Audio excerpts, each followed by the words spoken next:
Hello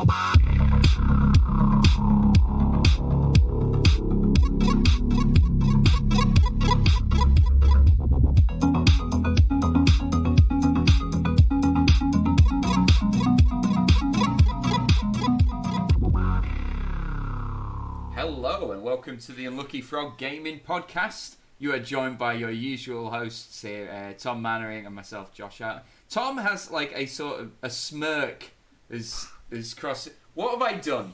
It's just you switch on, like you're very good in a way, but it just always makes me chuckle. Where like we were talking before you started recording, and you were very sort of, quite quiet and for you anyway, and. And you weren't very engaged, and then it's like, right, we're recording. I was like, hello! It's just like, whoa. Well, yeah. You would just turn that up.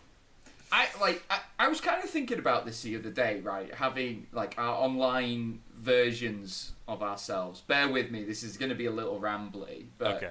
I kind of, when we're recording the podcast, it's not like I'm being a completely different person. But yeah, I think I do like make a conscious effort to like crank myself up to 11, if that makes sense. So it just kind of got me thinking, like with other content creators out there, like do they do the same, or are they like completely different people to who they present themselves to be? I don't know. It's interesting because I think I've noticed it with you a bit as well. Like you will save your extra mean bullying for when we're recording. That's fair. No, that is fair, I suppose. I think a lot of... I don't want to liken us to, like, famous comedians and things, but I think a lot of entertainers have a sort of a switched-on version. And, I mean, there are certainly people out there who present a persona when they're doing things, and yeah, there is a degree of that, I don't constantly bully Josh. He doesn't. Still do a little bit. You can stop sending your letters of concern to me. I still take the odd pot shot, but yeah, it probably ramped it up a bit for showtime. I do have a habit of like just leaving open goals for people, so it's true. It's very true. I've got to learn one of these days. Tangent aside, how are you this week? I'm okay. I've not been feeling great this week, so I've not done a lot. I've had a bit of a bug, I think, which knocked me on my arse for a few days. I've sort of had those. Do you know when you're not feeling great and like you have those moments though where you feel a little bit better and you get really excited about it, and then it turns out like you kind of get the rug pulled from under you and you feel crap again. I've had a bit of that. Yeah, my experience, see, whenever I'm ill, like, the last time I was seriously ill was a couple of Christmases ago, and I had literally the worst cold I have ever had in my life. Like, couldn't breathe through my nose at all. I was so, my sinuses were so bunged up that when I woke up, like, I had gunk just coming out my eyes. And, like, I just, throughout it, feeling I will never, ever take breathing normally for granted ever again. And of course I forget about that experience now, and now I'm back to normal. Like the slightest inconvenience that happens in my day, I'll throw a tantrum. So yep, I'm very much like that. I do not handle being sick well at all. Like I am probably one of the most pathetic ill people in the history of ill people. Like I immediately start like worst case scenario in my head. Like I got ill once when I was like in my very early 20s, and I was quite ill. I could barely move. I had a very bad like flu type thing, and a couple of my friends sort of came up to see me at kind of distance. They kind of came in and stood on the other side of the room sort of thing, just in case it was infectious. And I was quite like, I wasn't delusional, but I wasn't like entirely lucid either. Yeah. And I remember like talking to them, and they did wind me up about it for a while afterwards as well, because I was basically kind of like giving my last willing testament. It's it's fairly hale and hearty 20-odd-year-old, who just had a bad flu. But it's kind of like, this is, Horatio, Dearly beloved. Yeah. If you are reading this, I have sadly passed away. And I still have a bit of that to this day. Like I do not take being ill, and I think the internet just makes things worse. You know. Oh, never Google your symptoms. Yeah. Like, because it'll I've just stopped. tell you that you're gonna die. Yeah, it's Like, just red flags, you know, everywhere. You're just like, it legitimately has given me a panic attack. The one and only panic attack I've ever had was because I googled symptoms on the internet. So do not do that. it must be so irritating for doctors as well, like when someone's in their practice and they're just saying, oh, it's probably just this. Well, I googled it and it said I'm dying. Yeah. And they're like, well, I'm saying this from like a sort of weird point of sympathy, because working in banking, I get customers telling me all the time how I should be doing my job. Yeah. And it pisses me off beyond belief. So everyone suddenly like has these skills, don't they, when they're talking to someone in the profession, you know. But yeah, it gives me a chuckle. I did have complete tangents here, but I did have a thing where I went to the doctors once though, and I was talking about something to them, and the doctor's kind of nodding along, and I said, so what do you think it is? And she kind of looks at me and she's like, not really sure. And she just like turns and gets a book out and like starts kind of flicking through this book, like almost like looking it up kind of thing. And I was like, okay. I know, like, my rational mind knows that you as a person cannot know everything, but you really don't want a doctor flicking through a manual when you're, like, in there with something like, oh, it could be this, or it could be this, you know, kind of thing. That always kind of made me laugh. Just like, I'll just get out my How to Doctor book, you know, just double check. That's a weird one, because... See, I'm put in that situation like all the time, but I normally just like throw my hands up and I'll just say, sorry, Mr. Customer, off the top of my head, I do not know, but there are smarter people in the bank than me, so I'll go speak to them. Yeah, exactly. So, on that note, how are you?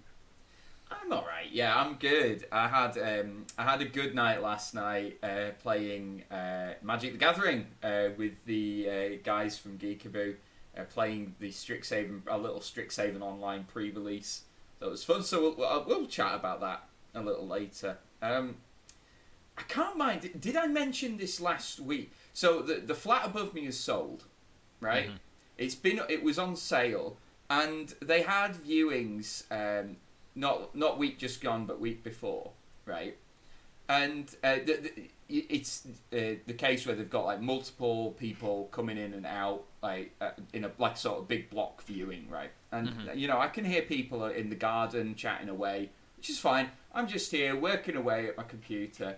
I finish doing what I'm doing, and I idly look out my window, and there's a dude just staring at me, and I'm not like. My garden's not like that big. It's a shared garden, by the way. That's why they're in the back. That's not the weird thing. The weird thing is it wasn't like just stood like in the middle distance and he happened to like look in my window when I happened to look out. He was stood right at my window, staring at me, and I'm like, "All right, buddy." I just waved at him, and he waved back at me, and then ran. That's really creepy. Like, that's horror really movie weird stuff. I mean, well, so the thing is, like, I get it. Like, if you're walking past, like, buildings and you know, the curtains are open, sometimes you'll glance in and just like, oh, I wonder what their living room's like, you know. But I don't do that. I've never been like, I wonder what your living room looks like. When you're walking down a street past a row of houses, do you not occasionally, like, just look in the window?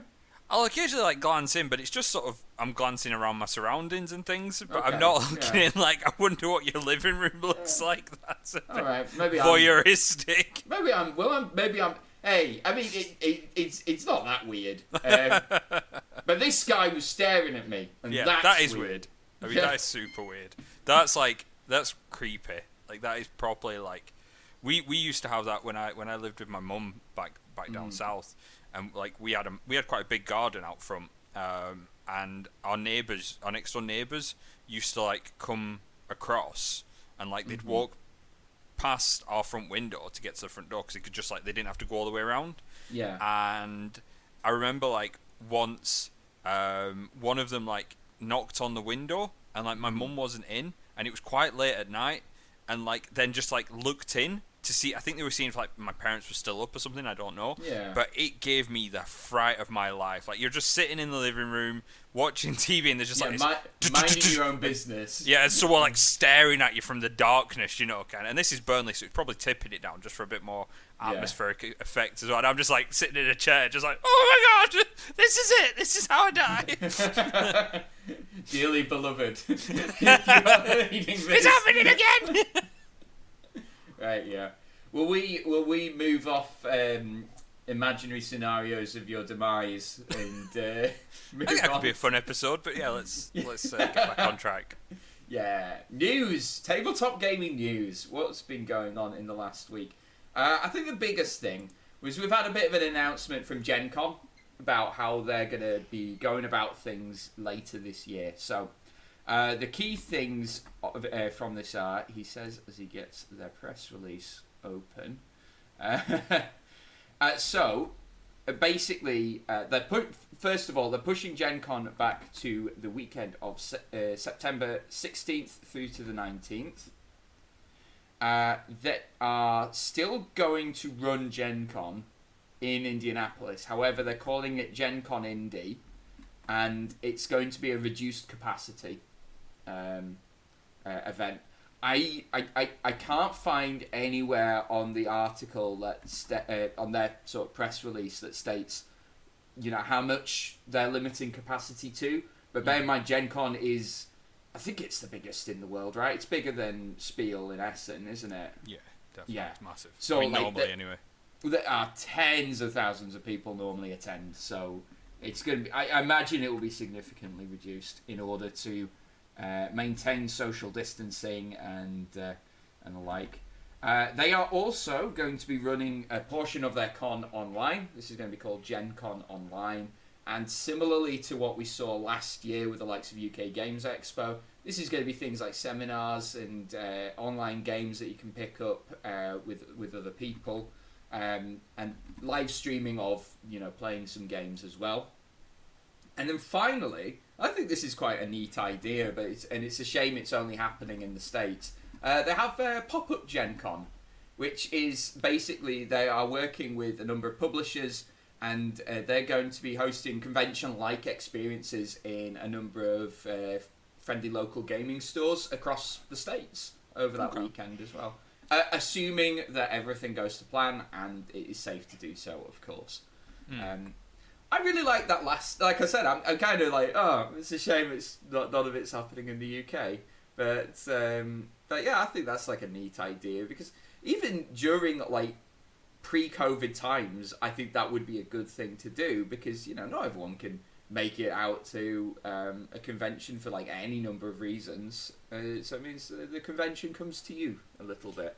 I mean, especially in the States as well, you know, if you're outside of the immediate state that it's happening in, you know, that's effectively like travelling across the entirety of the UK in a lot of cases to kind of get from out of state to something, because it's so massive. You know, it's like if we have a convention in Scotland, people will come up from London because it's not that difficult, and vice versa. You know, we've travelled down to southern England for conventions, but when, you know, you're going cross state, it's such a distance to go. You know, for such a I always like kind of need to remind myself like the size of the United States. Like the state of Florida is bigger than the United Kingdom, which just seems mad to me. Yeah. Like, so, you know, you're talking like vast amounts of distance. I find it mad that people drive like cross state over there. That seems to be a pretty normal thing. Like going on like a 12-hour road trip to get to somewhere, which seems insane to me. But I mean, there are times that they do it for like across days. You know, multiple days they spend in a car. You know, they'll stop off at motels or whatever and drive across. It's crazy. Like, you know, if you think you could pretty much get from one end of the UK to the other in less than 24 hours, you know, in a car, quite comfortably. I mean, I did it once. We went from Glasgow down to London, and we did that as an overnight. But that was mainly because we got stuck in traffic. That we were going to stay in London, but we ended up having to spend like the first night on the motorway, which was a bit rough. But you imagine doing that like over the course of like 3 or 4 days, just to get one way as well. No, thank you. Yeah. I get like people love driving, and I get like people love road trips. I like getting to the destination, but the car journey itself or the bus journey itself, I am less than enthusiastic about. I used to really like road trips of any sort. Like getting a few of your mates in a car and going somewhere, like even if it was like 6, 7, 8 hour drive. It was just a lot of fun, a lot of banter, stopping off and things like that. Not so much these days, but back when I was younger, definitely I loved a good road trip. I don't know if I'd want to do it for a board gaming convention. Not to besmirch the good name of board gaming conventions, but I think they're quite tiring experiences before you even get to the location. And as we well know, board gaming conventions can be knackering. They are. They're great fun, but I'm exhausted at the end of them. My preferred mode of travel is train. Always train. Just nice, comfortable. I can get up and walk, and I can go buy some food and drinks and stuff. So, yeah. I'd agree with that. Definitely. Yeah. But Gen Con, I will make a point of going to it at some point. Obviously, when we're allowed to do all of this stuff again. The thing that I would have preferred to do though is probably the Las Vegas Open, just because I really like Warhammer and that's what that's focused on, and I kind of want to go. I'd rather go to Vegas than Chicago. So I know Gen Con's in Indianapolis, but like they are right next door to each other, so it would be a holiday to Chicago with Gen Con. Yeah. I don't know. I think definitely a holiday in Vegas. Going to Vegas for a board like a Warhammer event strikes me as a bit surreal. You're there with all these like wild parties and massive gambling trips and all this lot. So Ben has been over to to Vegas. His uncle lives over there, right. So he's been a couple of times. He says it's actually not like that. It's quite Vegas is quite actually quite tame if you just stick to the strip. There's some seedy as all hell stuff if you go off strip, but I'm not planning on doing any of that. Maybe we could do a Vegas trip, Tom, after the New York trip we keep saying. I'm not sure that's a good plan for me. Vegas does not you don't gel fancy well Vegas? No, I have quite an addictive personality, and Vegas strikes me as the kind of place that could be very dangerous for a man like me. Hit you in all the vices. Yeah, pretty much. I'd just be a ruined mess after one weekend. I mean, it'd be fun though. For you, maybe. Not for me. It'd be a dearly beloved situation all over again. I'm naming the episode Dearly Beloved. Right. Alright, moving on. We've got another couple of things from Games Workshop. Be'lakor is up for pre-order. The humongous new Be'lakor model who looks great, to be fair. I'm not pre-ordering him because he's not like falling into any of the armies I'm collecting, but he looks sweet. So it's also not... he's sold out as well. Well, funny you should say that, because this kind of ties in with the sort of big announcement from Games Workshop. So this is on Monday 19th. They had put out a press release just saying that they're going to be pushing back their release schedule that they had planned. I'm going to quote directly from the article. It's still a pretty weird time for anyone making physical products and shipping them around the globe. There are loads of fantastic things on the way over the next few months, but we have to make some changes to when the next batch of incredible Warhammer releases come out, and we wanted to keep you up to date with everything that's going on. Everyone at Games Workshop is working really hard to get all of your orders to you in good time so that you can continue to enjoy your Warhammer hobby.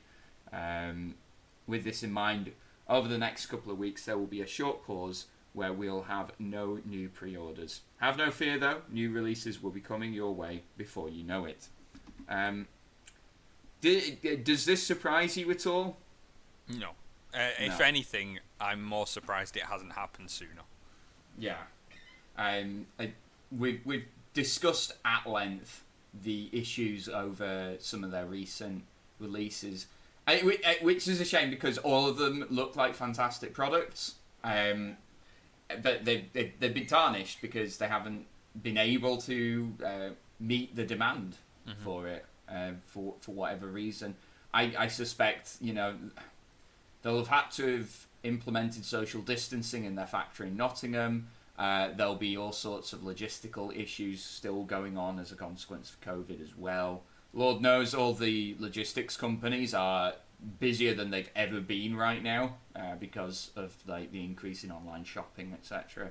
So, I think it's good that they've actually put out an announcement for this. I kind of wish they'd done it sooner, because then we wouldn't have had some of the chaos and some of the feel bads from the likes of Cursed City. But I get the feeling that they have been trying to hold off as long as they possibly can. Of course, yeah. And they'll have had when COVID hit, they would have had like a backlog of things ready to go. Mm-hmm. You can imagine that they've kind of set up in advance. And that's probably that margin of availability has been getting smaller and smaller and smaller and smaller, and they probably just hit a point, straw that's brought the camel's back, that they've just said we need to take a break because otherwise we're gonna fall apart at the seams. Yeah. Well, anyway, I hope to be fair, I hope people in working there. I'm wondering what kind of environment it's like at the moment. I imagine it's a pretty stressful time for those guys. So, but I don't envy anyone that works in these sort of warehouse facilities under COVID. Whether it's Games Workshop or Amazon or similar. And you get a lot of Amazon putting out these feel good videos. I don't know if you've seen them, where it's Jeff was a hairdresser prior to COVID, but his business was shut down, and now he works at Amazon, and Jeff's giving the 2 thumbs up, I love Amazon, and I'm like, Jeff's got a gun to his head. Yeah, there is no way he's that happy. His self-employment's been pulled out from under him, and he's had to go and work, and not to besmirch anyone that works in a warehouse, but if you've got your own business that you've probably worked on for God knows how long, and then the rug gets pulled out from under you by a situation outside of anyone's control, and you have to go and sort of sit in tight quarters in the middle of a pandemic. That can't be a fun place to be at. I don't think anyone grows up wanting to work for Amazon.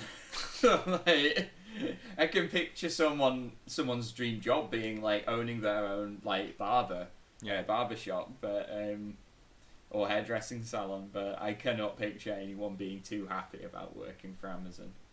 Although saying that, do you remember? I don't know if did you ever do the kind of career days at primary school and stuff? Oh yes. You'd dress up as what you were going to be and get up in front of the school. And I never did that. Oh, did you not? We did. Oh, that. Did you dress up? Yeah. So when I was at primary school, we had a sort of a career day, where we all went up on the stage and you spoke about what you wanted to be and why you wanted to be it, but you put you put an outfit on, and mine was an ice cream man.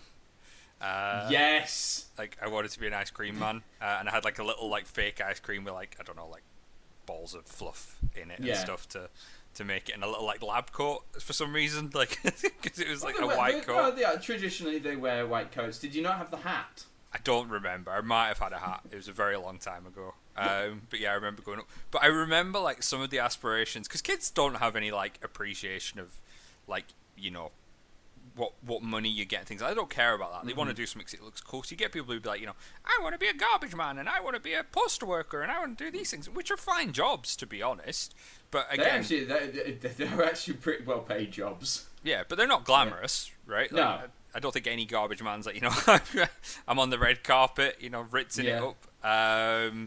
And yeah, I like that. That innocence of childhood is great, because I would never be an ice cream man. That would be the worst job for me. But as a kid, you were just I'm disappointed. I'm enjoying the mental picture of you driving around in an ice cream van. It's tragic irony. I'm lactose intolerant, just giving people the one thing I can't have. Don't lie. You eat ice. I've seen you eat ice cream anyway. It's like I saw like a meme on the internet, and it's all of these people who have like intolerances for things, and like people who are gluten intolerant. Oh, I can't eat any bread at all. And then it had lactose intolerant people. Give me all the pizza and all the ice cream. I don't care. Right?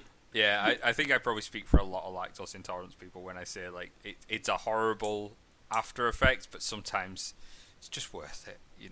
In the heat of the moment, you're just like, I'll take the hit. You regret it. Within 12 hours, you're going to regret that, but you take the hit. Is there lactose-free ice cream, and if so, is it just miserable? There is. There's quite a few. It's like your vegan ice creams and things like that tend to be lactose-free, obviously, and they're actually not that bad.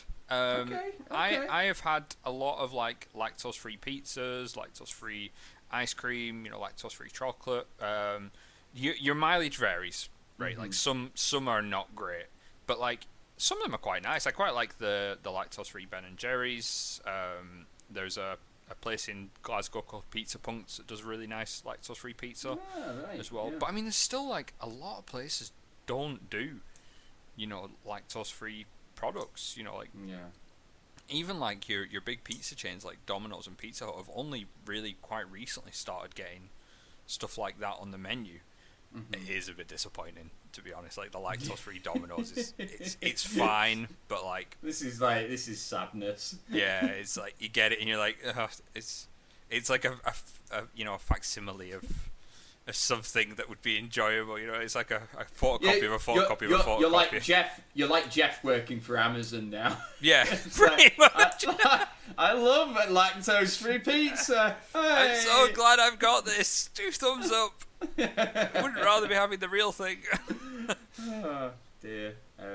Right, we went off piste a little there, but back on track. That covers us really for like big news. So I think gaming wise, like the big thing that I got up to was last night. I had my pre-release for Strixhaven, the new set for Magic the Gathering. Have you looked at any of it at all? I've seen a little bit of the art for it, and I've seen a couple of cards very much out of context. Why don't you tell our non-Magic listeners and myself in this instance what Strixhaven is? Like, sure. What's the set about? Yeah, so Strixhaven is a school for wizards to attend. A very Harry Potter adjacent, definitely. Although they've tried to go for a more of a American college vibe to it, rather than like a high school. So the school of Strixhaven is split into 5 colleges. I covered this off in a previous episode, but they are Lorehaven, who are red and white, Silverquill, which are black and white. You have the Prismari College, which are red and blue. You've got Witherbloom, which is green and black. And you have Quandrix, which is green and blue. And for pre-release, and they haven't done this in a long time, but they came out with different types of pre-release kits to buy, depending on which college you wanted to go to. Okay. So I decided I was going to attend Quandrix, because their thing is mathematics and nature. Nerd! Yeah, shut up. I went. Go back and listen to the episode that Charlotte's in when we talk about this, because I give like the sort of high level view of what each college's identity is. And as soon I did Quandrix last, and I said Quandrix, they're math nerds, and then Charlotte just went, "That's your college, Josh." No, at least think about it. At least pretend that I might have ended up in something else. Something cool. Yeah. Like they're the wizards that get like locked in lockers and stuff, aren't they? Just the art for them is a lot of guys and girls with glasses. So, yep. But they're cool. They're Hufflepuff, I guess. Now, to be fair, and we were talking about this last night a little bit. They, I think one of the good things they did was they didn't make any of these colleges like sort of direct analogues of the four houses in Harry Potter, because that definitely would have been a bit too on the nose. So no, because it's blue and green, your thing is drawing cards, ramping, so like playing more lands faster, and then playing like a big dumb creature to win the game. And I ended up winning the whole thing. I won all 3 of my matches. My deck, humble brag. My deck, the pool of cards I opened was insane. Right. Almost every single rare I opened in my packs were in the right colours for me. So really it wasn't even a decision building the deck. It was just like, right, well, I've got all of these awesome cards and I'm just going to play them. One of the things I really like about Strixhaven, though, is that one card in each pack is not from the main set. They have done this thing called the Mystical Archives, and they've gone through Magic's history and reprinted a bunch of spells from previous sets. So so it means I've got, and they're really nice alternative art. So, dear listener, you cannot see this, but I'm showing Tom on my webcam my really nice growth spiral that I was playing with last night. Some of the art is gorgeous. Some of the art, though, is trash. Yeah. I am going to show you. Now, in fact, I want you right now, Tom, to Google Faithless Looting Mystical Archives. Okay. And we're going to listen to your reaction as you see it. Dramatic effect. Yes. What's it called? Faithless Looting. Faithless Looting. Mystical Archives. Yeah. You can Google along with us, listeners. Yep. Mystical Archives. Okay. What? What is that? That's bad. I don't know what they were thinking. It's like a weird. It's like there's 2 different styles of, even maybe 3 different styles of like art together on like that. It looks like a photo that someone's like painted over. I think it is. It's so weird for a Magic the Gathering card. It's terrible. Like the sort of stained glass window in the background is fine. It's passable. Mm-hmm. But then like the sort of photorealistic person with like this a dress, I think, kind of painted over their torso, and then this sort of hood with really bad like shadowing on the eyes. Yeah. It looks like a 5th grader painted it, and then like the way they're holding. What is it? I mean, what does that even represent? What's that got to do with faithless looting? I have no idea. That is terrible. That's not good at all. That's very strange. Which is weird because I've just scrolled. I've literally just scrolled over just to like see what other ones there were, and they look really nice. Like the Dark Ritual's really nice. There's one called Sign in Blood, which is really really nice. Yeah, I opened some of the ones I opened. I got Inquisition of Kozilek, which is a really nice alt art for it. So I'm definitely I'm probably keeping hold of all of them, to be honest, to like put in my cube. So yeah, I overall it's a really nice touch because and they've done it so that it doesn't replace like whatever rare you got as well, right? Okay. So you've got a chance of like you'll get your normal rare or mythic, and then you've got a chance of getting like a really cool card in the Mystical Archive slot as well. So I thought that was a nice touch. In the lore, the Mystical Archive is the school's library. So that makes sense. I thought that was a nice touch because it's you going to the school and going into the library to find like an old spell, which I thought was neat. That's cool. Where's it set in like the Magic cosmologies? They have created a new plane for it. The plane is not called Strixhaven. If you bear with me, I'm going to find one of my cards because it's actually printed on the flavor text for the card. Okay. But it's a brand new plane. We've never been to it before in any of the sets. So it is No, it's not on that flavor text that I thought it was. Well, this just this has gone terribly. I will just have to Google it. Ah, perfect listening material. Yeah, are you ready for Josh's loud typing? Go for it. Yeah, hold on. We are nothing if not professional here at the Unlucky Frog. I've got Arcavius, is that right? Yeah, there we go. Arcavius. I'm not sure if we're pronouncing that correct, folks, but comment below if you think we're idiots. Related to this or otherwise. Yeah. But yeah, no, had a lot of fun with it, and I've got the itch back for Magic the Gathering now. I've been playing a lot more on Arena. So, what does that make you laugh? It's because you say I've got the itch back, and I was going to say you should probably see a doctor about that, but you quickly added in for Magic. So is this like a multiple set, or is it just like one of those ones where it's just like one set? It'll just be one set, because the next set that gets released in the summer is Adventures in the Forgotten Realms. Oh, yay. So yeah, we've got our Dungeons and Dragons set. I will be getting that one, definitely. Yeah.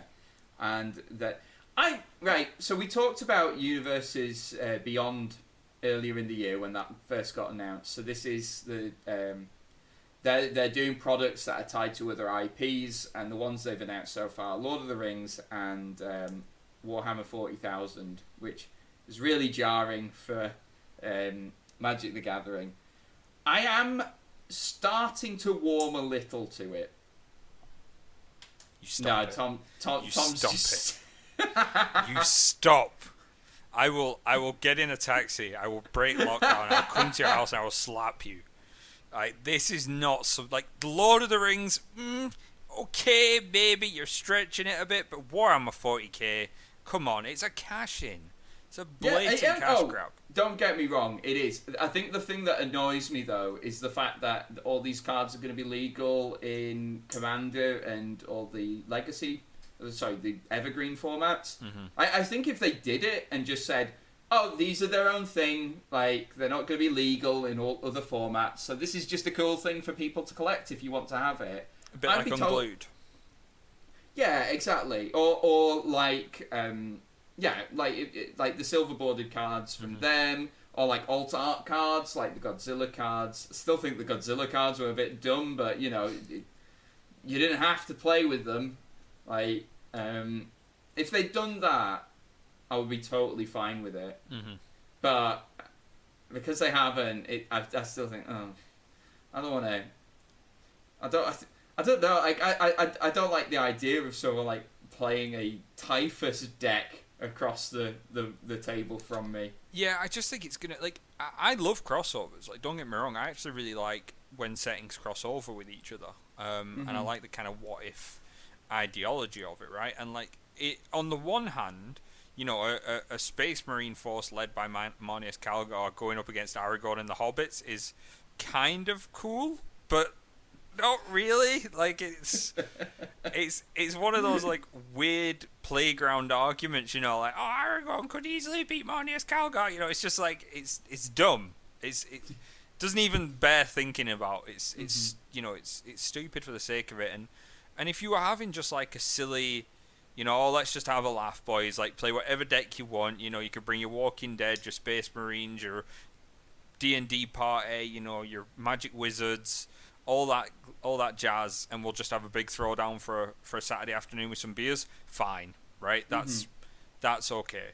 But like, if you actually go to like any sort of proper event, which Commander can be, and you just start rocking Space Marines into your deck, like what is going on? Like, you're breaking the sort of is it verisimilitude? I think is the word I'm looking for. Like idea. Just the kind of like, how am I supposed to take this even remotely seriously? And I get it's a card game with magic and things, but like, come on, like have a bit of like focus. I think what might happen is I wonder if the Commander Committee, because that's not Commander's the only format that is not strictly speaking, controlled by Wizards of the Coast. There's like a community that make decisions on what to ban and rules decisions and the like. I have a suspicion that they might not ban the Universes Beyond cards. I think they might create a parallel format. I think they might say, okay, you've got regular Commander, and then you've got Commander where Universes Beyond is legal. I think that would be... I kind of hope they do that, because I think that would be a good way of dealing with it. Commander's really the only format that I care about for this, because I don't play Legacy or Vintage, so I'm not bothered. I'm not... Like, I have really a weird feeling about Commander, because on paper, I really like it. I think it's a really cool format. I like that you've got this kind of legendary hero, like, leading a thematic deck, you know, of similar things. Yeah. And, you know, you get to have these big monsters and these big kind of, you know, epic, you know, punch-down fights and stuff. I think that's really cool. What I've found, though, that's the on paper.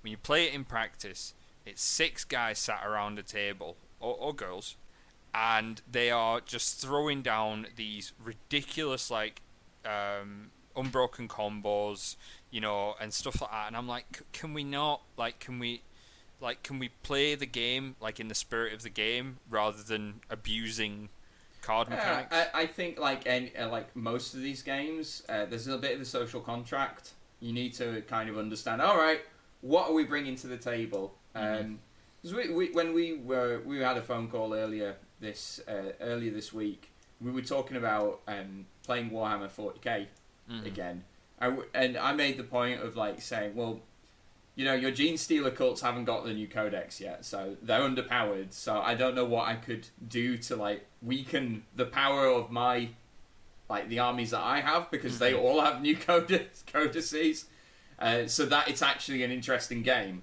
And I think you should be doing the same with Commander, right? Like, you kind of need to understand, okay, how insanely competitive are we taking this? Are we just, you know, here's a bunch of random cards that I like, or have we actually got, like, combos and synergies and the like? But see, that's the thing. Like, I've done that, and I've set up, like, Commander games. And I must admit, it's been with people that, like, I'm not really close friends with. It's people I kind of know. And I'll say, like, can we just have, like, a fun game? Like, nothing stupid, and then like mid-game someone throws down like an infinite combo, and I'm like, what part of like fun game? And like, oh, but it's easily counterable. And I'm like, yes, if someone has a counter in place to deal with it, which we don't, because we agreed no one's playing blue because blue sucks, right? Like, it's just like, it's so frustrating. Like, that's the kind of thing that gets on my wick. Like, and I must admit, like, I have slagged blue to the hilt, but even I have, like, in my collection a blue deck now, because I got the kind of the gotta fight fire with fire, right? I'd like it. It can be fun, right? Like, it's, you feel super clever. Yeah. In blue. I do you're this not thing. really, No, you don't. Yeah, but like, I don't know. Like, it just annoys me, man. Like, that's Commander's so cool. Like, it can be really fun, but it's about getting people to play, you know, on the same, as you say, on the same kind of level. Yeah. But with the best will in the world. Yeah, the last games we played of Commander were really fun. We played a few when we did the crossover back in 2019, right? I didn't play Magic. Did you not bring any? Right. No, you were all playing Magic, and I said, I'm not playing this because I don't want to have to deal with any infinite combo BS.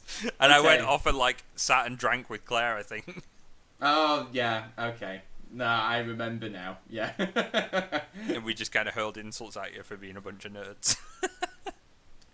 at a weekend where we were playing Pathfinder all weekend. Yep. Pretty much. Cool. Right. Shall we wrap up the episode on that note? I think that's a good place to wrap it up. We've had a nice coverage of a broad range of topics. Discussed Tom's demise. discussed the news. It's all good. So as always, thank you very much for listening, guys, and until next time, take care. Bye.